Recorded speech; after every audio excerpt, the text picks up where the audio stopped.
No endless texts, no begging for attention, no campaign to prove he's worth choosing. It reads as disinterest to a lot of people. Sometimes it gets mistaken for emotional distance.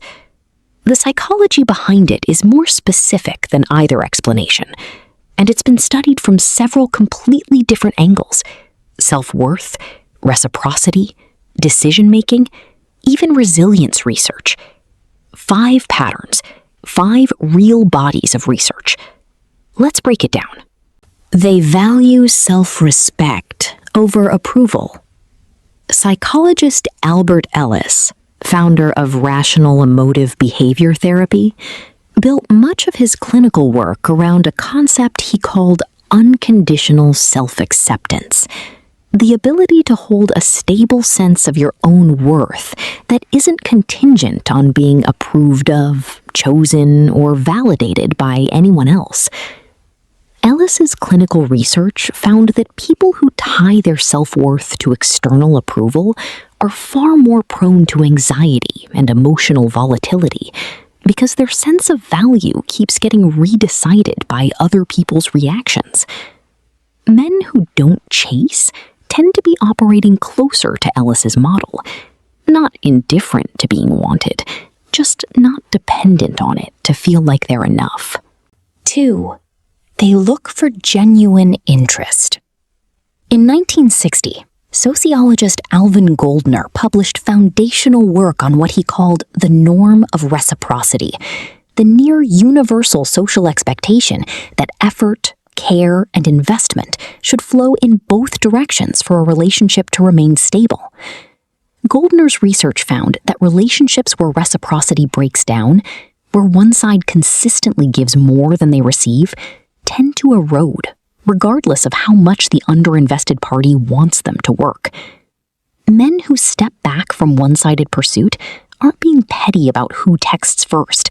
They're responding to exactly the imbalance Gouldner's research identified as a reliable predictor of relational strain. 3. They focus on building their own life. Psychologist Arthur Aron's research produced what's known as the self-expansion model, the finding that people are drawn toward relationships that help them grow, and that relationship satisfaction is closely tied to how much personal identity exists outside the relationship itself.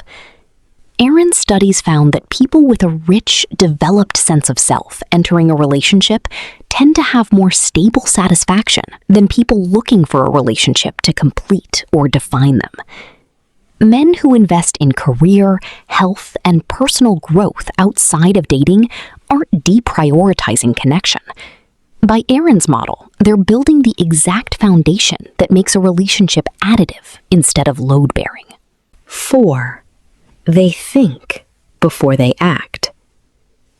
Psychologist Daniel Kahneman's research on decision-making, later summarized in his dual process framework, draws a sharp distinction between fast, automatic, emotionally driven judgment and slower, deliberate reasoning that weighs evidence over time. Attraction lives almost entirely in the fast system.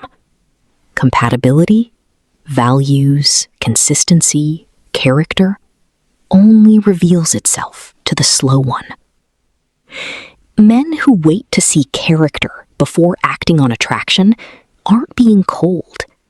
They're deliberately routing the decision through the system Kahneman's research found produces more reliable long-term judgments, instead of letting the fast one make the call alone. 5. They accept rejection without letting it define them.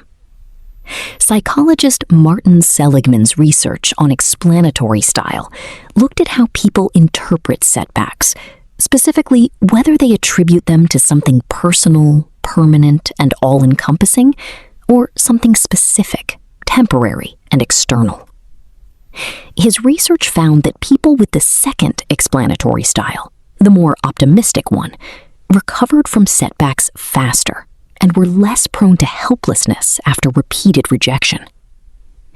Men who treat a no as information rather than a verdict on their worth are running Seligman's optimistic explanatory style in real time.